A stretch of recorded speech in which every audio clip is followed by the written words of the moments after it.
3 दिन के बाद मौजूदा चेयरमैन नैब की मुद्दत मुलाजमत खत्म हो जाएगी।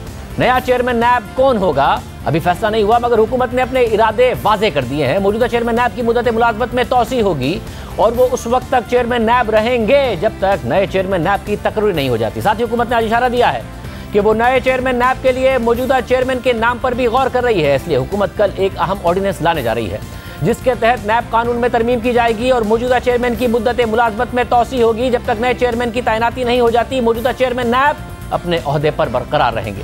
इस हवाले से अपोजिशन लीडर से मुशावरत होगी। साथ ही हुकूमत पहली बार पार्लिमानी कमेटी की शिक नैब के कानून में शामिल कर रही है, जिसके तहत अगर वजीर आजम और अपोजिशन लीडर में चेयरमैन नैब की तैनाती के हवाले से इत्तफाक राय नहीं होता तो ये मामला पार्लिमानी कमेटी के पास चला जाएगा जो चेयरमैन नैब की तैनाती का फैसला करेगा। बिल्कुल इसी तरह जिस तरह चीफ इलेक्शन कमिश्नर की तैनाती होती है, इस हवाले से एक पार्लिमानी कमेटी कायम है जिसकी सरबराही तहरीक इंसाफ की डॉक्टर शीरी मजारी के पास है। इस कमेटी में 5 अरकान तहरीक इंसाफ के हैं, 2 अरकान नून लीग के हैं, जबकि पीपल्स पार्टी और MMA का एक रुकन है और एक आज़ाद रुकन है।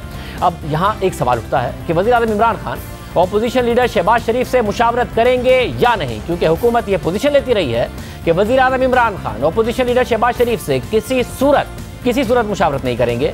आज भी इस हवाले से मुतज़ाद बयानात सामने आए हैं। फवाद चौधरी एक बात कर रहे हैं, वज़ीर कानून फ़रोग़ नसीम दूसरी बात कर रहे हैं। काबीना इजलास के बाद मीडिया से गुफ्तगू करते हुए वफाकी वज़ीर इत्तलात फवाद चौधरी ने कहा कि हमारा वाज़ेह मौक़िफ़ है कि अपोजिशन लीडर शहबाज शरीफ से वज़ीर आज़म इमरान खान चेयरमैन नैब की तैनाती पर मुशावरत नहीं करेंगे, जिसकी कुछ देर बाद ही उससे अलग मौक़िफ़ फ़रोग़ नसीम साहब ने दिया। पहले देखिए फवाद चौधरी साहब ने क्या कहा।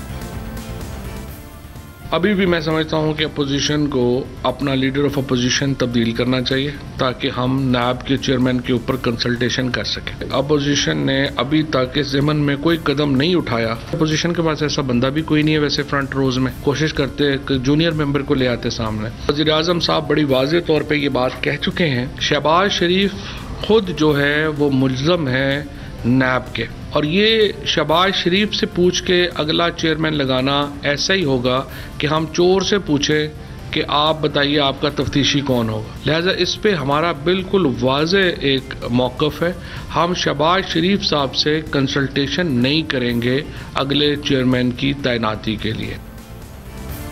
फवाद चौधरी ने 4:30 बजे ऐलान किया, मगर फवाद चौधरी ने इस ऐलान के बाद 6:30 बजे वफाकी वज़ीर कानून बैरिस्टर फ़रोग़ नसीम ने वाज़ेह किया उनके ऐलान के बाद कि चेयरमैन नैब की तैनाती के लिए अपोजिशन लीडर शहबाज शरीफ से मुशावरत होगी।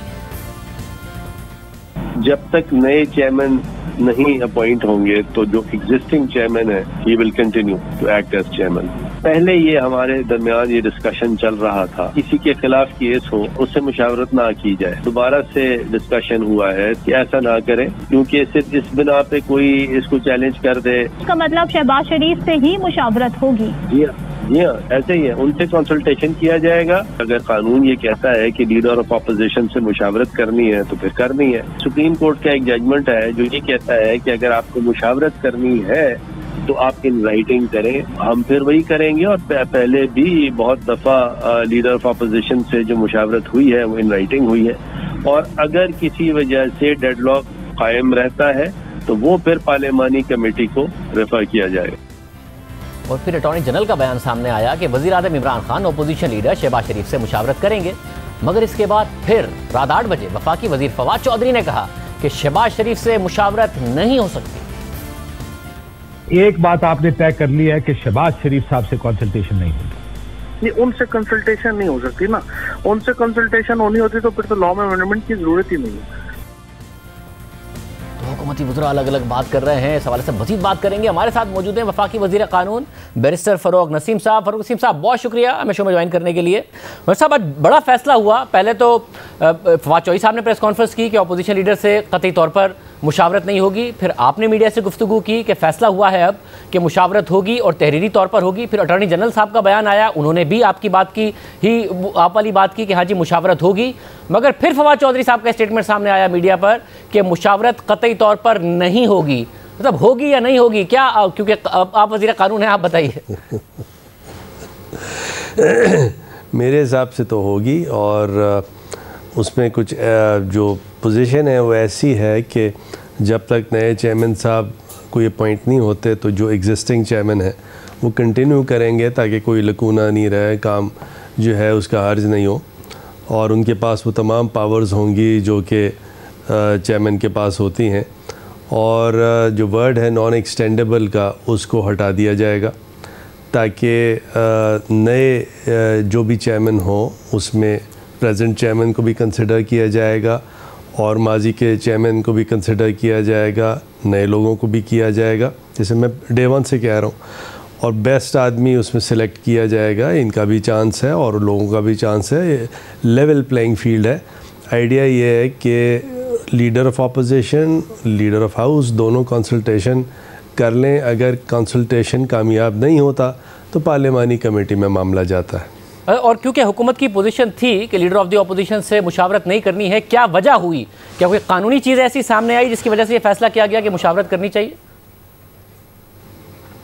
ये बड़ा आपने इंटरेस्टिंग सवाल किया। इसमें भरपूर ये हमारे यहाँ से डिस्कशन चल रहा था कि कॉन्फ्लिक्ट ऑफ इंटरेस्ट का एक कानून है, और कॉन्फ्लिक्ट ऑफ इंटरेस्ट का कानून ये है कि अगर कोई कॉन्फ्लिक्टेड आदमी है, किसी डिसीजन पे कोई पर्सनल इंटरेस्ट है, तो उसको वो डिसीजन मेकिंग नहीं करनी चाहिए। जैसे जज हज़रात हमारे नॉट बिफोर मी कहते हैं कि फ़लाँ केस मेरे सामने नहीं लगाना चाहिए, लगे। तो यहाँ पे जब डिस्कशन हुआ और तमाम चीज़ों को देखा गया, फिर ये भी देखा गया कि अगर सिरे से लीडर ऑफ अपोजिशन को हटा देंगे तो अपोजिशन फिर कहेगी कि ये तो जी वन साइडेड है। तो फिर ये डिस्कशन थोड़ा सा हुआ और मेरी भी ये सजेशन फिर इन दी एंड हुई कि जो कॉन्शियंस है उस शख्स का, चाहे वो लीडर ऑफ अपोजिशन हो या लीडर ऑफ हाउस है, उस पर छोड़ दिया जाए। अगर देखें ये आज के लिए नहीं है, ये अमेंडमेंट आगे आने वाले वक्तों के लिए है, किसी एक आदमी के लिए नहीं है, पर्सन के लिए नहीं है, ट्रांजैक्शन के लिए नहीं है, सिचुएशन के लिए नहीं, बल्कि ये तमाम चीज़ों को अप्लाई करेगा। तो अब ये देखते हैं कि शहबाज शरीफ साहब जो हैं अपनी उस ज़मीर की आवाज़, अपनी कॉन्शियंस को कैसे देखते हैं। अगर वो ये देखते हैं कि नहीं जी मुझ पर तो कॉन्फ्लिक्ट ऑफ इंटरेस्ट का कोई कानून अप्लाई नहीं होना चाहिए, फिर ठीक है जी मुशावरत करें। और अगर वो ख़ुद एक बड़े हायर मॉरल प्लेन पे जाके कहते हैं कि नहीं जी मेरा कॉन्शियंस ये गवारा नहीं करता कि क्योंकि मेरा कुछ कॉन्फ्लिक्ट ऑफ इंटरेस्ट इसमें हो सकता है, लिहाजा मैं मुशावरत नहीं करूँगा, तो ये फिर हमने फ़ैसला उन पर ही छोड़ दिया कि मुशावरत ज़रूर करें। हमने क्योंकि कानून में for all times to come है वो लिख दिया। मुशावरत के बाद अगर डेडलॉक होता है तो उसका तरीक़ा फिर दूसरा है पार्लिमानी कमेटी का। यानी कि ये शहबाज शरीफ साहब पर छोड़ा गया है। मगर जो कॉन्फ्लिक्ट ऑफ इंटरेस्ट का मामला है फरूक नसीम साहब, तो ये फिर अपोजिशन भी वज़ीर आज़म के लिए सवाल उठा सकती है कि वज़ीर आज़म पर हेलीकॉप्टर केस था और वो बंद कर दिया गया, तो उन्हें फ़ायदा पहुंचाया है, इसलिए वो चेयरमैन नैब लगाना चाहते हैं। उनकी हुकूमत के इतने सारे स्कैंडल हैं, उस पर नैब तहकीकात नहीं करता, इसलिए उन्हें रिवॉर्ड किया जा रहा है चेयरमैन नैब को, और उन्हें तौसीह देना चाहते हैं। आपका सवाल अच्छा है, मैं इसका जवाब दूंगा, ज़रा सा मेरे साथ रहिएगा। देखिए कॉन्फ्लिक्ट ऑफ इंटरेस्ट जो है वो किसी पेंडिंग केस के लिए होता है। कोई कंक्लूडेड केस हो वो तो चीज़ हो गई, तो कॉन्फ्लिक्ट ऑफ इंटरेस्ट का जो प्रिंसिपल है वहाँ लागू नहीं होता। लेकिन वो जो आपने बात की कि जी रिवॉर्ड वाली बात है, तो रिवॉर्ड वाली बात पर एक तो फैक्चुअली दुरुस्त नहीं है कि पीएम या कैबिनेट या लॉ मिनिस्टर किसी को कोई रिवॉर्ड दे या ले।